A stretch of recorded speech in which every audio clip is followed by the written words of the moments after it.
আচ্ছা আজকে সবার খাতা দেবো। আরে সবাই একটু চুপ কর। আচ্ছা ক্লাসে হাইস্ট নাম্বার পেয়েছে সোনা ম্যাম।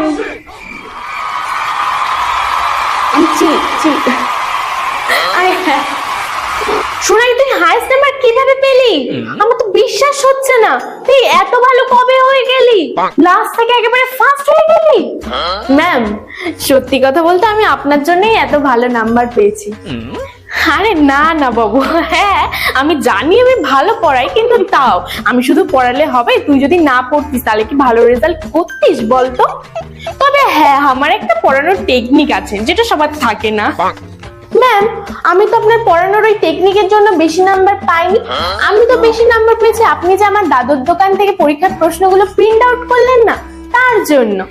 পরের বারও করবেন। হ্যাঁ ম্যাম। হ্যাঁ কি?